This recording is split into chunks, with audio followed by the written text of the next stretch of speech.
கிறிஸ்துவுக்குள் பிரியமானவர்களே, என் அன்பு சகோதர சகோதரிகளே, ஆண்டவர் நாமத்திற்கு சோத்திரம். தினம் ஒரு ஜெப வழியாக பேசிக்கொண்டிருப்பது உங்கள் அன்பு சகோதரன் பிரபு.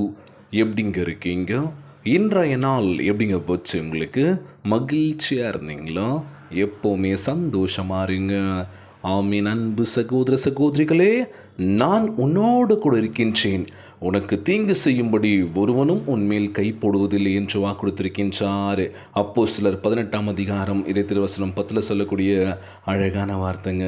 நம் ஆண்டவராகிய இயேசு கிறிஸ்து நான் உன்னோடு கூட இருக்கின்றேன் என்பதை மறுபடியும் கூறுகின்றார். தேவனாகிய கர்த்தர் நம்மோடு இருக்கும்போது யாராலும் நமக்கு விரோதமாக நிற்க முடியாது. அழகான வார்த்தைங்க. Praise the Lord. இன்றைக்கி நமக்கு எந்த பிரச்சனை வந்தாலும் சரி, அதை தடுக்கக்கூடிய ஒரு விஷயம் நம்ம கூட இருக்குது. நம்ம ஏசப்பா நம்மோடு கூட இருக்கின்றார். எந்த பிரச்சனையும் கிட்ட நெருங்க விட மாட்டார்.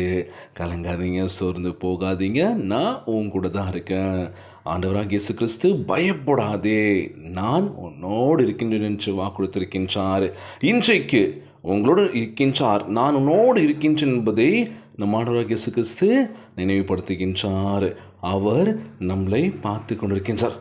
கண்களுக்கு முன்பாக உன்னை மேன்மைப்படுத்துவேன் அப்படின்னு சொல்லியிருக்காருங்க. அதனால் எந்த ஒரு விஷயம் இருந்தாலும் சரி, சோர்ந்து போகாதீங்க. ஏசப்பா நம்மோடு கூட இருக்கின்றார். அதை மட்டும் மனசுலேயே வச்சுக்கோங்க. ஐயோ பயமாக இருக்குது, என்ன நடக்க போகுதுன்னு தெரியல, எப்படி இருக்க போகுதுன்னு புரியலன்னு சொல்லி எதுக்கும் யோசிக்கக்கூடாது. அந்த தைரியத்தோடு நம்ம கடந்து போகும்போது வாழ்க்கையில் எல்லாமே வெற்றி தான். இன்றைய நாள் நம்ம ஆண்டவராகிய இயேசு கிறிஸ்து நீங்கள் கடந்து போகும் பாதையாக இருக்கட்டும், இல்லை எதிர்ப்புகள் அதிகமாக இருக்கட்டும், எதுவாக இருந்தாலும் சரி, நான் உன்னோடு கூட இருக்கின்றேன் என்று வாக்குறுத்திருக்கின்றார். நீ செல்லும் இடமெல்லாம் நான் உன்னோடு கூட வருவேன், என் சமூகம் உனக்கு முன்பாக செல்கின்றது. கலங்காத, சோர்ந்து போகாத, உண்மையாக இருக்கணும் அப்படின்னு சொல்லுவாங்களாம். இன்றைக்கி நம்ம நிறைய பேர் நம்புகிறோம், அவன் கண்மூடித்தனமாக நம்புகிறோம். நம்ம சொல்லுவோம், ஆனால் அவங்களாம் நம்பாத, அவங்களாம் ஏமாற்றுவாங்கன்னு சொன்னாலும் கேட்க மாட்டாங்க. ஒரு சில பேர் என்ன தெரியும் உங்களுக்கு, நாங்களாம் எப்படிப்பட்ட ஃப்ரெண்டு தெரியுமா, எப்போது பழகம் தெரியுமான்னு சொல்லி என்ன பண்ணுவாங்க, நம்மளை ஒரு மாதிரி பேச ஆரம்பிப்பாங்களாம். ஆனால் அவங்க ஏமாற்றிட்டு ஏதோ ஒரு வலி வேதனையை கொடுத்துட்டு கடந்து போகும்போது தான் தெரியும், ஐயோ அன்றைக்கே அந்த பிரதர் அந்த சிஸ்டர் சொன்னாங்க நம்பாதன்னு சொல்லி. ஆனால் இப்போது பட்டால் தான் புரியும் ஒரு சில பேருக்கெல்லாம். இன்றைக்கி எத்தனை பேர் நம்ம சொன்னாலும் கேட்க மாட்டேன், அக்செப்ட் பண்ண மாட்டேன். அவங்களுக்கு என்னங்க வந்துச்சு, வேலையை பார்த்துட்டு போங்க அப்படின்னு சொல்லி. ஸோ நிறைய விஷயங்கள் நடந்துகிட்ருக்குல்ல. பாவத்தெலாம் தள்ளப்பட்டு ஒரு உலகத்தில் நம்ம வாழ்ந்துட்டுருக்கோம், பாவம் நிறைஞ்ச உலகத்தில் வாழ்ந்துட்டுருக்கோம். இதுதான் ஒன்று. ஸோ இளைஞர்கள், இளம் பெண்கள் மது பழக்கத்தினாலும் இந்த போதை பழக்கத்தினாலும் இந்த கிஞ்சான்றாங்க. இதெல்லாம் ரொம்ப தவறான பழக்கன்றது தெரிய மாட்டுதில்ல. சமீபத்தில் பேப்பர் படிக்கின்ற போது, நியூஸ் பேப்பர் படிக்கும்போது, கஞ்சா போதையினால் ரோட்டில் போகிற மக்கள்லாம் என்ன பண்ணுறாங்க, அறுவாளால் வெட்டுறாங்களாம். அந்த காட்சியை பார்த்துருப்பீங்கன்னு நினைக்கிறேன். இந்த கொளத்தூர் பகுதியில் நடந்துச்சு அது. ஸோ ஜெயிலிருந்து வெளியே வந்ததுமே கஞ்சா கஞ்சா போதை பழக்கத்தை ஏற்றிக்கிட்டு ரோட்டில் போகிற பப்ளிக்கை போயிட்டு வெட்டுறாங்களாம். ஸோ காவல்துறை அவங்கள பிடிச்சிட்டாங்க. இந்த மாதிரியான தவறுகள், இந்த மாதிரியான விஷயங்கள் நடக்கக்கூடாது. எவ்வளோ அவேர்னஸ் நம்ம இது பண்ணாலும் சரி, கேட்குற மனப்போக்கும் கிடையாது. நான் எப்போவுமே போதையிலே இருக்கணும்ப்பா, நான் எப்போவுமே போதையிலே இருக்கணும்னு சொல்லி இன்றைக்கி எத்தனையோ பேர் இளைஞர்கள் வாழ்க்கை இன்றைக்கி அவ்வளோதான் கீழே இறங்கிச்சு, டவுன் ஆகிடுச்சு. அவங்க எதிர்காலத்தை பற்றி கவலைப்படல. அம்மா அப்பா நம்ம எப்படி காப்பாற்ற போகிறோம் அது எண்ணம் அவங்களுக்கு இல்லைல்ல. நான் சந்தோஷமாக இருக்கணும், அவ்வளோதான். எனக்கு பிடிச்ச விஷயங்கள் நான் பண்ணுவேன். அது அம்மா அப்பாவாக இருந்தாலும் சரி, யார் இருந்தாலும் சரி, யார் சொல்கிறது நான் கேட்க மாட்டேன்னு சொல்லி இன்றைக்கி ஊதாரியாக தெரிஞ்சிட்ருக்காங்க அங்கங்கே.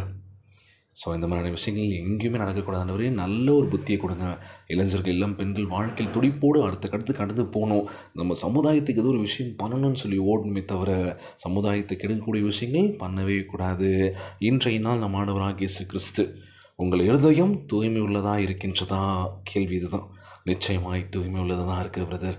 ஆண்டவராகிய இயேசு கிறிஸ்து நான் முழுமையாக நேசிக்க பழகிட்டேன், ஜெபிக்க ஆரம்பிச்சிட்டேன், என் வாழ்க்கையில் பல மாற்றங்களை நான் உணர்றேன் அப்படின்னு சொல்கிறாங்க எத்தனையோ பேர்லாம். நீ உயிரோடு இருக்கும்போது நாளெல்லாம் உனக்கு முன்பாக எதிர்த்து நிற்பதில்லை. யோசுவா 1:5 சொல்லக்கூடிய அழகான வார்த்தை. கர்த்தர் உங்கள் சகாயரும் உங்களை காணுகின்றோருமாய் இருக்கின்றார். அவர் நீ உயிரோடு இருக்கும் நாளெல்லாம் ஒருவனுக்கும் உமக்கு முன்பாக எதிர்த்து நிற்பதில்லை. யாரும் நம்ம முன்னாடி எதிர்த்து நிற்க போகிறதில்ல. அவனும் சாதாரணமான ஒரு மனுஷன் தான். ஸோ நீ உன் வேலையை பார்த்துட்டு போகிறான், அவன் வேலையை பார்த்துட்டு போகிறான், அவன் வாழ்க்கையில் ஜெயிக்கணும்னு சொல்லி அவன் இலக்கு நோக்கி ஓடிட்டுருக்கான். நம்ம என்ன பண்ணுறோன்னா, யாரெல்லாம் ஓட்டுறாங்களோ அவன் வேடிக்கை பார்த்துட்ருக்கோம்ல, அவங்களுக்குலாம் எல்லாமே கிடைக்குது, எல்லாமே நடக்குது, நமக்கு நடக்குமான்னு சொல்லி புலம்புறது தான் நம்ம பண்ணிகிட்ருக்கோம். நமக்கு வேணும்னு சொல்லி நம்ம எஃபெக்ட் போடுறதில்ல. முழுமையாக உங்களுடைய எஃபெக்டை போடுங்க. நிச்சயமாய் நீங்கள் யாரெல்லாம் பார்த்தீங்களோ, வேடிக்கையாக பார்த்தீங்களோ, அவங்களோட நம்மளை ஆண்டவராகிய இயேசு கிறிஸ்து பல்மடங்கு உயர்ந்த நிலைக்கு கொண்டு போவார். நீங்கள் யாரையும் பார்க்காதீங்க, ஜெபியுங்கள் முழு உள்ளத்தோடு முழு ஆன்மோடு. இன்றைய நாள் ஜெபம், ஜெபத்திற்குள்ளாக பயணிப்போமா? எங்களை மிகவும் அதிகமாய் நேசிக்கின்ற அன்புள்ள ஆண்டவராகிய இயேசுவே, இன்றைய நாள் வாக்குறுதி வசனத்திற்காக நன்றி ராஜா. ஆண்டவரே, நீர் எப்போதும் எங்களோடு கூட இருப்பதற்காக, வாக்கு கொடுத்திருப்பதற்காக உம்மை ஸ்தோத்திரிக்கின்றேன். ஆண்டவரே, உம் சமூகத்தில் நடக்கும்படி எங்களை தைரியத்தினாலும் விசுவாசத்தினாலும் நிரப்புவீராக. எல்லா தீங்குக்கும் சத்ருவின் தாக்குதலுக்கும் எங்களை பாதுகாத்து கொள்வீராக ராஜா. எங்களுக்கு விரோதமாக உருவாக்கப்படும் எந்த ஆயுதமும் வாய்க்காது போகட்டும் அப்பா. நடுவே மகிமை இருக்கும்படி உம்முடைய அக்கினி மத்திலால் எங்களை சூழ்ந்து கொள்வீர் நம்புகிறேன் ஆண்டவரே. மனுஷர் கண்களில் தயவும் உன் உள்ளத்தின் சமாதானத்தையும் அருள செய்வீராக. நாங்கள் கடந்து செல்லும்படி நீர் திட்டமிட்டிருக்கின்ற எல்லா வாசல்களையும் திறந்திருக்க வேண்டும் என்று கேட்கிறோம்ப்பா. எங்கள் வாழ்க்கையும் கரங்களில் ஆசீர்வதிக்க வேண்டும் என்று ஜெபிக்கிறேன் ஆண்டவரே. உம்முடைய கரங்களை பற்றி பிடிக்கக்கூடிய ஆசீர்வாதத்தை கொடுக்க வேண்டும் என்று கேட்கிறேன் இயேசப்பா. நீர் எங்களோடு கூட இருப்பதை ஜனங்கள் அனைவரும் அறியும்படி எல்லோருக்கும் முன்பாக எங்களை உயர்த்த வேண்டும் என்று கேட்கிறோம்ப்பா. உம்முடைய மகிமைக்காக எங்களை கனி கொடுக்கும்படி செய்து எங்கள் எல்லைகளை விரிவாக்க வேண்டும் என்று ஜெபிக்கிறேன் ஆண்டவரே. இந்த ஜெபத்தை கேட்டுக்கொண்டிருக்கின்ற என் அன்பு சகோதர சகோதரிகள், என் அன்பான உறவுகள் எல்லோரையும் பார்த்துக்கோங்கப்பா. யாருக்கும் எந்த கஷ்டங்கள் துன்பங்களை கொடுத்துடாதீங்க ராஜா. நோய் நொடியினால் அவதிப்பட்டு கொண்டிருக்கின்ற ஒவ்வொரு சகோதர சகோதரிகளை உமது கரங்களால் தொட்டு அகற்றி போடுவீராக. உம்மால் கூடாத காரியம் ஒன்றும் இல்லை ஆண்டவரே. எல்லோரையும் பார்த்துக்கோங்கப்பா. உம்மை நோக்கி கண்ணோக்கமாய் ஜெபிக்கின்ற ஒவ்வொரு மக்களை பாருங்கப்பா.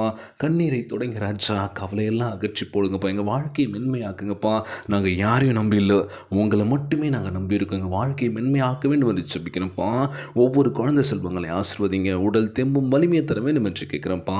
கணவன் மனைவிக்குள்ள ஒற்றுமையை கொடுங்க, சமாதானத்தை கொடுங்க சொல்லி கேட்குறேன்ப்பா. குடும்ப உறவுகளுக்குள்ள மகிழ்ச்சியை கொடுக்க வேண்டும் என்று இன்றைய நாள் ஜெபம் இயேசுவின் விலையேற பெற்ற நாமத்தினாலே ஜெபிக்கின்றேன் நல்ல பிதாவே. ஆமேன், ஆமேன். இயேசுவுக்கே புகழ், இயேசுவுக்கே நன்றி. மரியே வாழ்க. God bless you all.